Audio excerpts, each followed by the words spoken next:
In 1913, Singer controlled 90% of every home sewing machine sold in America. 90. They weren't just the leader, they were the market. The brand was so dominant that people stopped calling it a sewing machine, they just called it a Singer. The company had 700 stores across America, another 300 scattered across the globe, and 60,000 salespeople knocking on doors from Brooklyn to Bombay. They built the tallest building on earth. They survived 2 world wars and the Great Depression. And then, in less than 20 years, the whole thing disintegrated. The factories closed. The workers got thrown out. The buildings rotted into toxic rubble. How does a company that untouchable collapse that completely? The answer starts with a failed actor, a brilliant lawyer, and a decision in a grimy Boston repair shop that changed everything.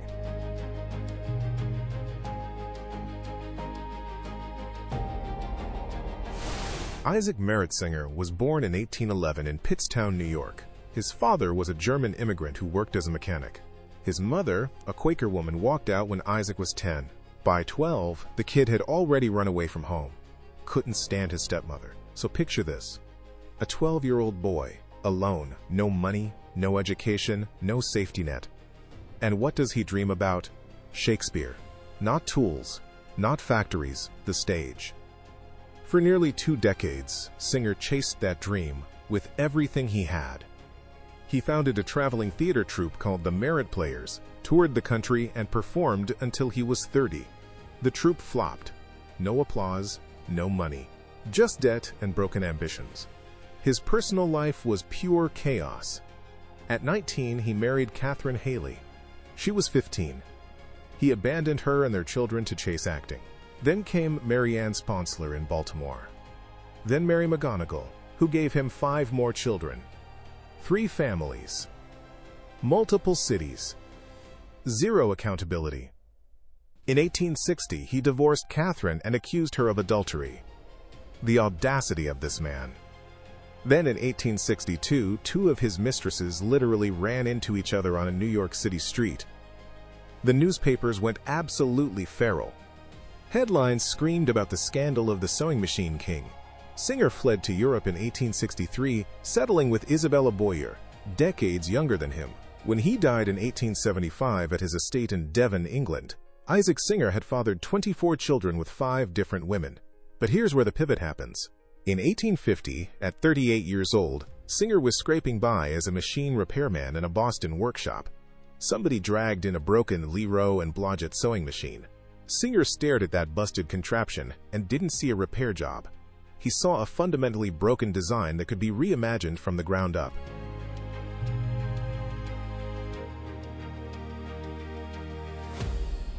Singer locked himself in that workshop for 11 straight days, barely ate, barely slept, completely obsessed. And what came out the other side was devastating in its simplicity. A straight vertical needle paired with a horizontal table. Every sewing machine before this fought against the fabric with awkward, clunky mechanisms. Singer's design worked with it. Then he added a foot pedal, freeing both hands to guide the material, a circular feed wheel, a thread controller. Power transmitted through gear wheels and shafting. The results were staggering. Hand sewing got you maybe 40 stitches per minute. Your back screaming, your fingers bleeding. Singer's machine, 900 stitches per minute. It wasn't an improvement, it was a different universe. On August 12, 1851, Singer secured patent number 8294. He had his golden ticket. But golden tickets attract vultures.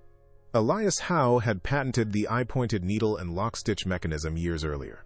He took one look at Singer's machine and sued for patent infringement in 1852. 2 brutal years of legal warfare later, the court sided with Howe in 1854. Singer was ordered to pay $15,000 up front, plus $25 for every machine sold. That royalty could have buried the entire operation. But instead of fighting to the death, something smarter happened. In 1856, the major sewing machine manufacturers created what became known as the first patent pool in American history. They'd share the technology, split the royalties. Singer's fee dropped to $5 per machine. Crisis averted. The industry could finally breathe. But here's the thing about Isaac Singer. He could invent a machine, He could not build an empire. That job belonged to someone else entirely.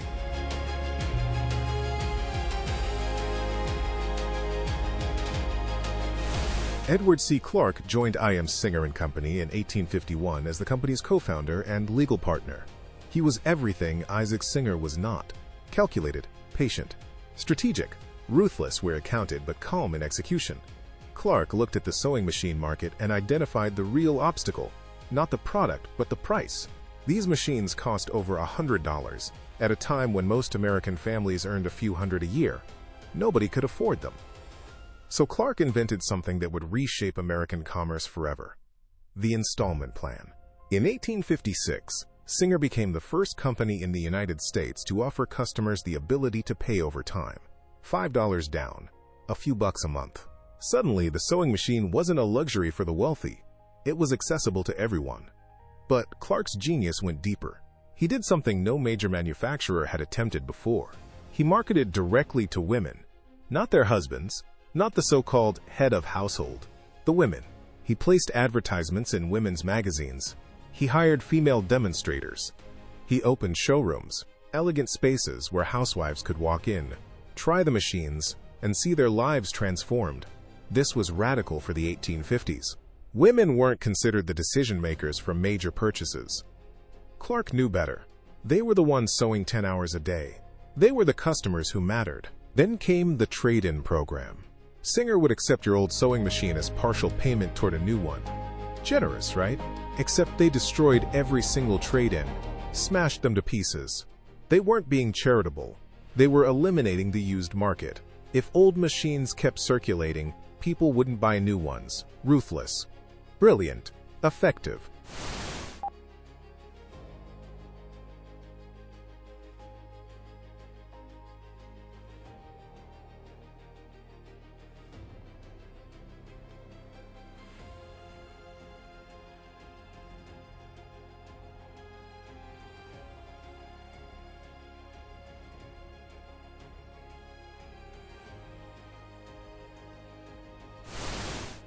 Look at those numbers. 810 machines in 1853. By 1876, over 250,000 per year. By that same year, Singer was claiming cumulative sales of 2 million sewing machines and put their 2 millionth unit on public display in Philadelphia. They'd won first prize at the Paris World's Fair back in 1855. The name Singer became synonymous with sewing itself. Isaac Singer had the invention. Edward Clark had the machine that sold the machine. Together, they created something unstoppable, and it was about to get much, much bigger.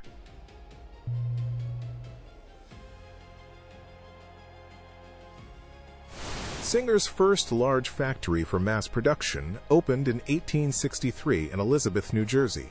The location wasn't random. The Arthur Kill Waterway connected directly to the Atlantic Ocean. Ships could haul finished machines straight to Europe, South America, anywhere. Railroad lines ran through the property. And the labor pool? Thousands of immigrant workers desperate for employment.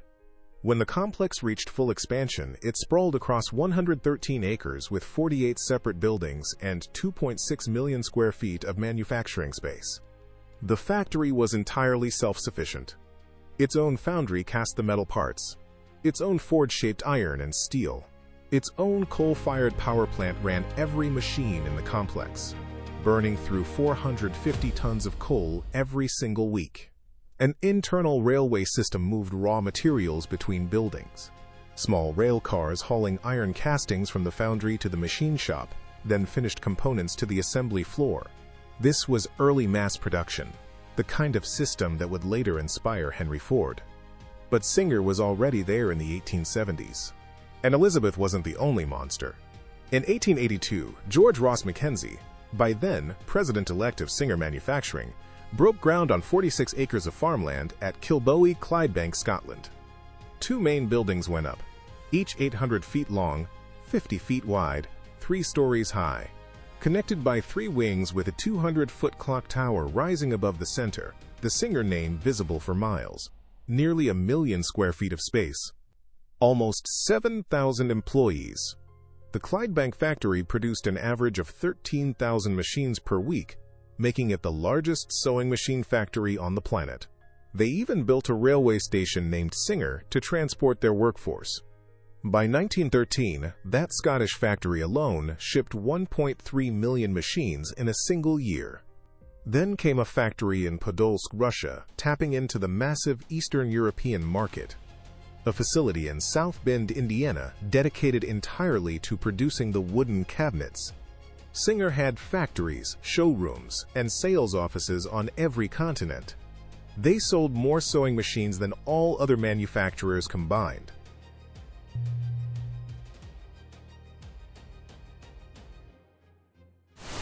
Behind the polished showrooms and gleaming machines, there was a Singer most customers never saw. Workers pulled 10 to 12-hour shifts, 6 days a week. Pay barely covered survival. The factory floor was a symphony of danger. Massive stamping presses, deafening noise that never stopped. Air thick with metal dust that coated your lungs with every breath. No ergonomic workstations. No meaningful safety protocols. Accidents were constant. Hands caught in presses. Fingers sliced off by cutting blades. Skin burned by molten metal. Before the 1910s, child labor was standard practice. Kids as young as 10 working the same brutal hours as adults, their small hands perfect for reaching into tight spaces between machines. Management crushed any hint of organized labor. Unions were treated as existential threats. Supervisors monitored every movement, every break. Step out of line. You were gone. Replaceable. In 1911, that pressure detonated at Clydebank. It started when 3 women in the polishing department were dismissed, but the remaining 12 were expected to absorb the same workload with no additional pay. Within days, 10,000 workers walked off the job in one of the largest strikes in Scottish history. The demands were simple: fair wages that matched the ever-increasing production quotas that Singer's so-called scientific management techniques kept ratcheting up. The strike became a defining moment in the Red Clydeside labor movement and was significant for its recognition of women workers' rights and collective bargaining. The BBC later produced a centenary film about the women who stood up to American management. And then there was what Singer pumped into the environment. For over a century, the Elizabeth factory dumped industrial waste straight into the Arthur Kill and Newark Bay. Heavy metals, oils, chemical runoff. The foundry belched black smoke over neighboring homes. The soil across the entire factory site eventually became saturated with lead, petroleum products, and industrial chemicals. The company that built an empire had poisoned the ground beneath it.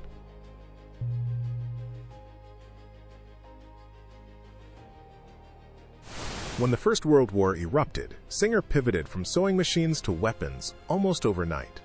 The Clydebank factory alone received over 5,000 government contracts. They manufactured 303 million artillery shell components, fuses, aeroplane parts, grenades, rifle parts, and 361,000 horseshoes. The wartime workforce at Clydebank hit 14,000, roughly 70% of them women by the war's end. Then came World War II, and this time the conversion was total. Singer suspended all civilian sewing machine production. The Elizabeth factory retooled completely: aircraft components, ammunition, critical war materials. The workforce swelled to its highest point in history. The factory ran 24 hours a day, 3 shifts, 7 days a week. Singer produced Norden bomb sights and M1 carbine rifle receivers for American forces. They were even given an educational order of 500 M1911A1 pistols. Serial numbers S800001 through S800500. The government had hoped Singer could produce 100 pistols a day, but they couldn't hit that target. However, the War Department was so impressed with the quality that they shifted Singer to navigation and targeting equipment instead. The pistol tooling went to Remington Rand and Ithaca Gun Company. With approximately 1.75 million 1911A1 pistols produced during the war by all manufacturers, those original 500 Singer pistols became extraordinarily rare. In 2017, one sold at auction for $414,000. But wars end. When Japan surrendered in 1945, the government contracts evaporated overnight. Singer had to flip the switch back to sewing machines after years of making weapons. The transition was rocky. It took time to rebuild supplier relationships, retrain workers, retool the lines, By the late 1940s, they resumed production, but the world had moved on.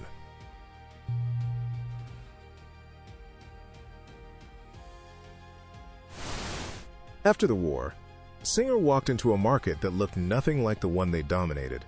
The problem was simple: saturation. Nearly every American household that wanted a sewing machine already owned one.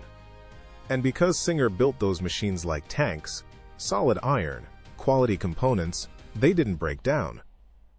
The golden goose had stopped laying eggs. Meanwhile, Japanese and German manufacturers were flooding the market with cheaper alternatives. Bernina from Switzerland, Poff and Viking from Europe, Brother and Janome from Japan. These weren't junk products. They were well-made, reliable, and cost significantly less. For the first time in decades, consumers had real choices. And Singer's response? They barely had one. The equipment in Elizabeth dated back decades. The production processes were inefficient. Management was bloated, bureaucratic, and convinced the Singer name alone would carry them through. It didn't. Then came the cultural earthquake. The women's liberation movement was reshaping society. Fewer women were staying home. Ready-made garments were cheap and everywhere. Sewing shifted from necessity to hobby. Teenagers in the 60s and 70s weren't learning to sew. They were buying bell-bottoms off the rack. Demand for home sewing machines collapsed. Under the leadership of CEO Donald P. Kircher, Singer panicked. And panic led to catastrophic decisions. In 1965, they acquired the Frieden Calculator Company.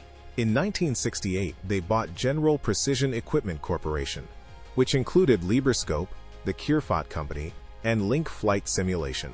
They plunged into aerospace, defense electronics, nuclear power plant simulators, flight simulators.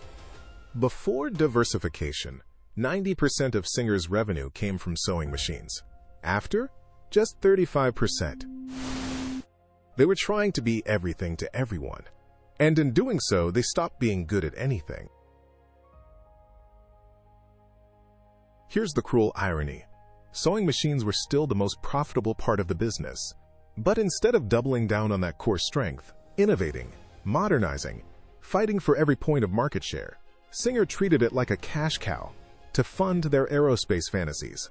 In January 1976, Singer announced its withdrawal from the data processing market entirely.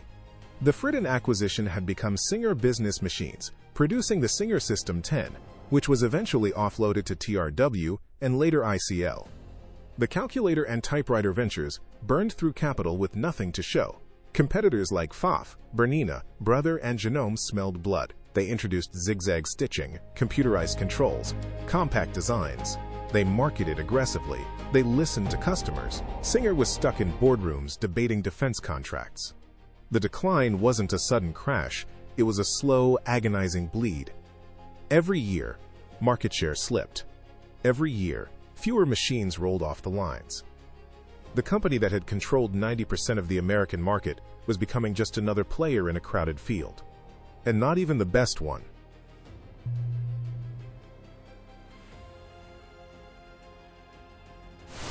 In 1975, Singer Manufacturing Company did something it had never done in over 124 years of existence.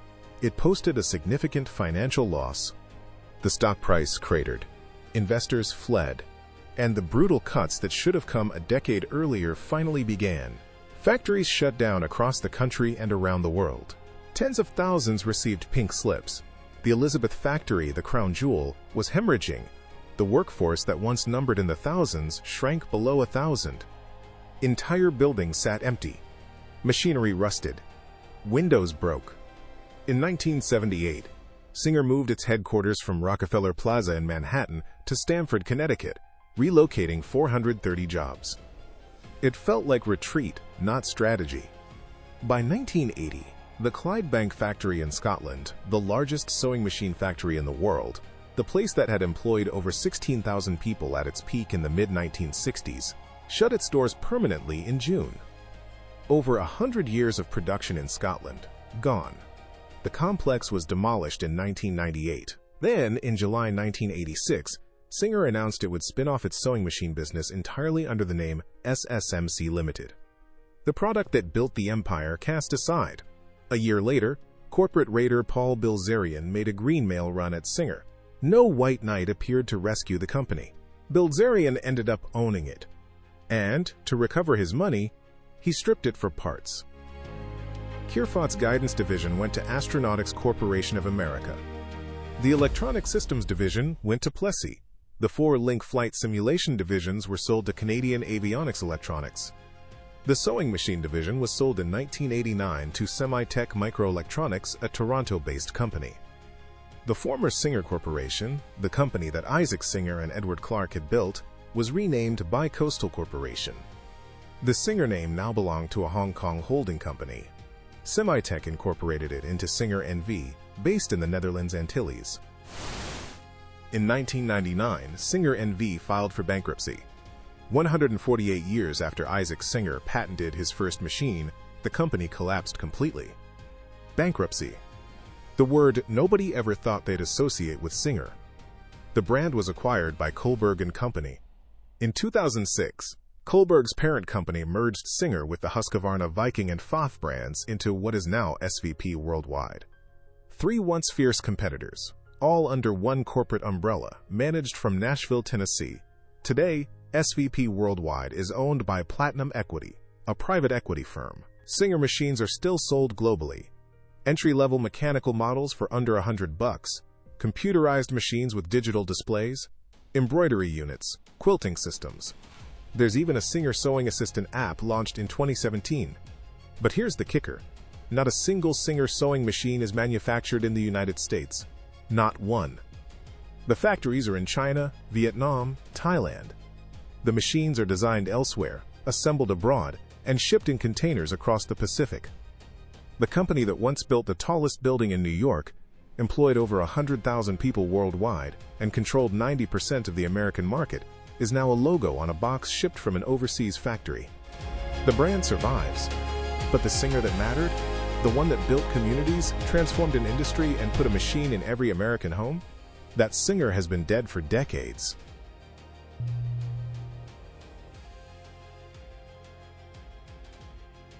When Singer closed the Elizabeth factory on December 1, 1982, after 110 years of continuous operation, they didn't just leave behind empty buildings. They left behind an environmental disaster a century in the making. The soil was saturated with lead, petroleum products, and industrial chemicals that had leached into the ground across generations. Groundwater beneath the site became a toxic cocktail, poisoned by decades of foundry runoff and metalwork operations. Heavy metals, oils, and chemical solvents had flowed straight into the Arthur Kill Waterway and Newark Bay for over 100 years. Parts of that site are still considered hazardous. The property was carved up and sold in pieces. Some buildings were leased to small industrial operations. Most sat empty through the 90s and 2000s. Roofs caved in. Windows shattered. Graffiti covered the walls. Then, in January 2024, a massive fire tore through part of the remaining complex. Over 100 firefighters responded. 2 roofs collapsed. A brick wall nearly buried first responders. Miraculously, the oldest section survived. But the impact on Elizabethport was immediate and total when Singer left. The town's biggest employer vanished. Unemployment exploded. Families that had relied on steady factory paychecks for generations suddenly had nothing. People with skills as machinists, metalworkers, and assemblers found no demand in the emerging service economy. Crime spiked. Property values collapsed. The vibrant working-class community that had thrived for generations became a hollowed-out shell. Between 1870 and 1900, that town's population had quadrupled because of Singer. Now it was gutted by Singer's departure. No major severance packages, no retraining programs, no acknowledgement of the century-long relationship between company and community.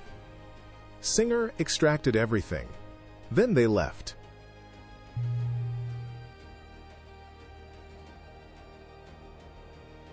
So what can we actually learn from the wreckage of Singer manufacturing?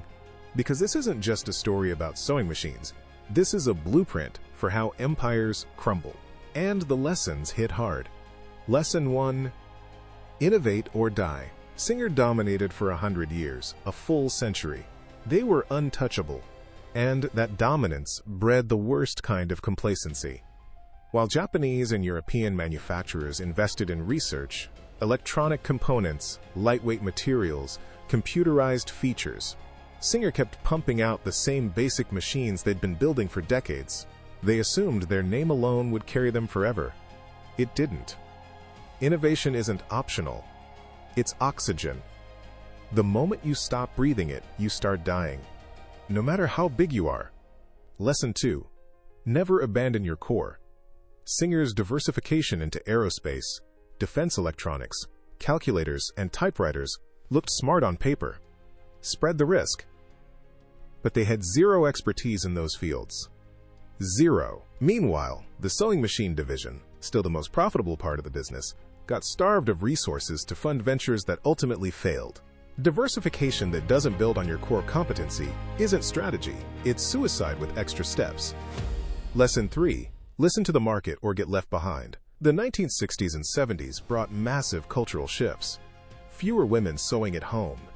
Cheap, ready-made fashion everywhere. The customer base was evaporating before their eyes. But instead of adapting, targeting industrial markets, finding new demographics, reimagining the product, Singer clung to a business model that was already dead. Markets don't care about your assumptions. They move. And if you're not moving with them, you're roadkill. Lesson 4. Legacy is more than profit. For 110 years, Singer provided jobs and built communities. That's worth celebrating.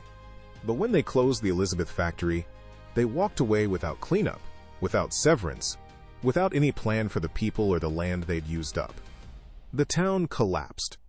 The environment was poisoned for generations. When you extract everything from a place for a century and then vanish without looking back, that's not legacy, that's abandonment. Successful companies have obligations that extend beyond quarterly earnings. To the workers who built them, to the communities that sustained them, to the land they operated on. Singer forgot all of that. And the ruins they left behind are the proof. Isaac Singer started as a broke, failed actor at 38. A man with absolutely no business building anything, let alone an empire. But he did. Edward Clark turned that invention into a marketing revolution that reshaped American retail forever. Together, they built a company that controlled 90% of the market, employed over 100,000 people, and put a machine in virtually every American home. Then complacency, panic, and greed tore it all apart. Bankruptcy. Dissolution. The brand sold to foreign conglomerates. The factories demolished or left to rot. The workers abandoned. The communities destroyed. From total dominance to complete ruin in less than 20 years. No empire lasts forever. Not Singer's. Not anyone's. The world changes. And if you don't change with it, you're done. The ruins of the Elizabeth factory still stand. What's left of them? As a monument to what happens when giants stop innovating, stop listening, and stop caring about the people who built them. Success is fragile. Empires fall. But the lessons? Those last forever.